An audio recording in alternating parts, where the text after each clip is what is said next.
Hey everybody, Brian Bauman from Bauman Farms, and I wanted to take you on a little trip out back to the greenhouses because I have some things that I am so excited about. It's not very exciting right now, but check it out. This is an amaranth. Amaranthus is a lot of times you'll find it called love lies bleeding. It gets these long kind of flower spikes that come off of it. This particular variety, I saw in an Instagram post of another nursery that got in stock, and I was like, what in the heck is that? And I want Jessica to throw up a picture now of what this is going to look like during the summer. It's so beautiful, so pretty. I've never grown it before. I've got all of these out here and I am so excited to see what this is going to do. It obviously doesn't have that yellow center like the picture has later on, but I think as it warms up and they get ready to seed, that it's going to explode with color. So if you've ever grown this before, let me know. I don't know how long it's going to take to get that color, but I can tell you I'm out here every day watching it and seeing how far it comes. So keep an eye on it because I'm so excited to see how it goes. But there are tons of things out here, so come follow me. This plant right here is called Solosia. There are lots of different types of Solosia. This is a new series from Ball Horticulture called Twisted. And you can definitely see where it gets its name from. The flowers coming up on there definitely are twisted, but check this particular color out. This one is red currant, and you can almost see on the little veins, it's like orangey yellow in the center there, and then you get that kind of fuchsia purple on the outside. Oh, so pretty. This is such a great plant for late summer plantings because as our nights get longer and cooler, this plant really ramps up. It likes to bloom in that period of time in the springtime and then again in the fall. And this is just going to be covered with blossoms. It is just an annual, but I like it because it lasts so long. You can use it as a cut flower as well. You'll see it in a lot of florist shops. We have yellow, we have orange out here. We've got a couple different colors, but when you mix them together, look how pretty these are. If you are looking for some really cool, interesting flowers this time of the year, Solosia is a great option.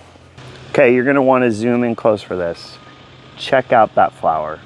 Oh, I love it so much. This is a type of Rudebeckia. And even I get confused. I was trying to look up some more information so I could kind of explain it to you. Rudebeckias, a lot of times are called perennial black-eyed Susans. It's a type of perennial, comes back every year, blooms for a long time during the summer. So what the heck is a Rudebeckia? Well, a Rudebeckia is just a series of Rudebeckias. It's a type of that black-eyed Susan flower, blooms really well. This particular series was bred in Germany. So you have a Germany company that is kind of selecting their favorite types of Rudebeckias. They're very hard to grow from seed, so a lot of these are grown from tissue culture. This particular series, I'm going to show you a couple different ones that we have growing. They have really long-lasting flowers. They are very vigorous. So one of the things that we do in the nursery, and you can do at home, is they're very drought tolerant. The more water you give them, the bigger they get. So if you keep it in more of a drought area, we kind of let the pots really dry out in between waterings because we don't want them to get too big in the containers. But my gosh, they don't require any deadheading. They just keep blooming. I find in the winter time, if it's too wet in the area or stays too wet, they'll rot off. It's not that it got too cold, but that they can rot. So you want to keep them in a more drought tolerant area. I would say, I didn't look up the particular zone, but in my experience with it, zone 7, fine. Zone 6, iffy. Any lower than that, I wouldn't expect it to come back. This particular one is called Graffiti Caramel, and this is brand new for us to grow this year, and oh, so loving this. We have a whole bunch of these growing, but there's a lot more. This one I think is called Mia. Did I get that right? M-I-A. Look at that flower. These are just starting to bloom. If you're looking for a perennial to put in a pot in the landscape, you can put it in a mixed combo. These plants do not stop blooming until November, and it comes back in the springtime. Oh, so pretty. But there's another one I want to show you. We have a couple different ones.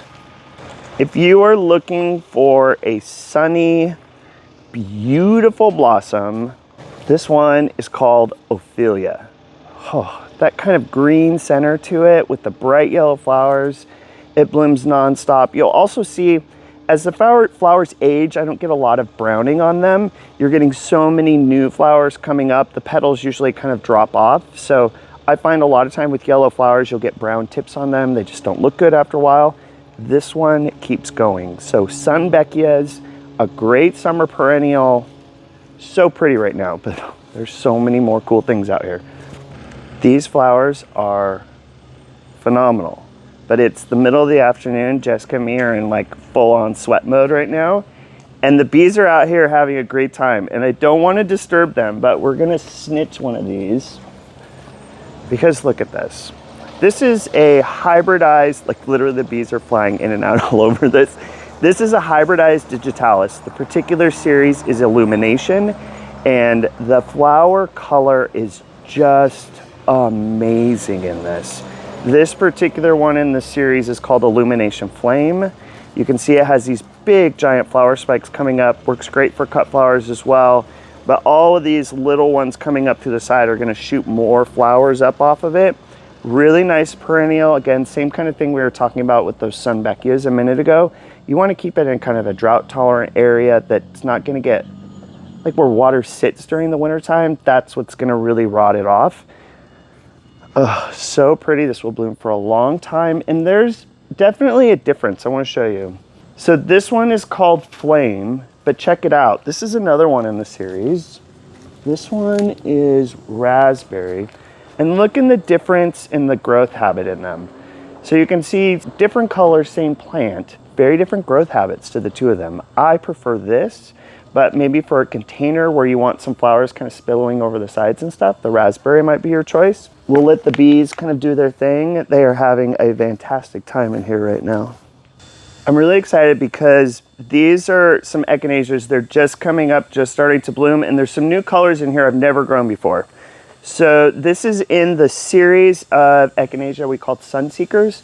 I've talked about them a little bit before in other videos. Sunseekers tend to be a little bit more compact habit. I find they don't just send up that kind of rangy first blossoms. This one's gonna be much fuller. You can kind of see that in these that are just starting to bloom. And check out that flower color. Big giant ball, that center cone. This particular one is Sunseeker Rainbow. Whew, so pretty. I love to have that big cone on there because it's such a nice contrast to the petals. But we have Rainbow. This right here is Pumpkin Pie. So pretty. And then Jessica, let's scoot over here. This one, I've had several people call and asking me. This one is Green Apple. I mean, these flower colors are not super intense, but I think they're just kind of mellow for the summertime. I love that.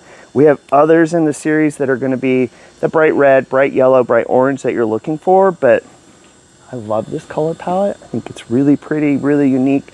You can put lots of different things with it. And when it is freaking hot out here anyway, I don't need a real vibrant color. I just want something to kind of set the tone and the mood. So pretty. You may have remembered from my new plants for 2025 video, my favorite new plant was this beautiful Dalia. This is Dalia Vente Pink Burst. Really pretty, kind of double flowers with that yellow center to it, bright pink. So nice. We sold out of this so fast. Look at the, Jessica, like you can see all of the flowers just starting to open up on these. We're gonna have tons of these again available. We have them in these 10-inch containers that you can pop into the ground or just set on your front porch or patio. But here's the story. There is another one in that series. And this is my first time growing at it. Check it out. This one is called Fireburst. Pink Burst, meet Fireburst. It's funny, like some people, and once I say this to you, you're not gonna unsee this, but I have a lot of customers that can't handle red and yellow. It looks like McDonald's. I get that. It does kind of look like McDonald's. If you're listening, you need to plant this flower at all of your entrances because, however, I had a customer come out today and look at these and she was like, listen, I don't like red and yellow together, but this one, perfect. This is the greatest balance of red and yellow. It's a really pretty, unique flower type. this plant is going to bloom its heart out all summer long. And I really find with dahlias, by planting them in the summertime, dahlias really shine in our cooler fall nights. So as we're just making it through summer, we got another month to go of hot. I want this plant to keep going for months and months. So when you hit September, when you hit October, it's going to keep on going for a very long time and look really, really good. I would probably deadhead this a little bit just to keep it blooming longer. I think it's going to look nicer that way too. But we'll have both of these, the pink burst and the fire burst, available in 10-inch pots starting right now. And it's such a great plant to plant in your garden for the summertime. Jessica and me, as we were walking through, we were talking about it. I have a lot of my new 2026 plants almost ready to show you. We've got lots. In fact, there's a few hiding behind me that you can probably pick out. You're going to want to stay tuned. You're going to want to subscribe to the channel, because I'm going to start giving you the down low on all the new plants that are already coming out for 2026. And then you can start planting your flower pots, your hanging baskets, because there's some really cool new plants coming. So stay tuned. Don't worry, I've got you covered for all of your plants for 2026.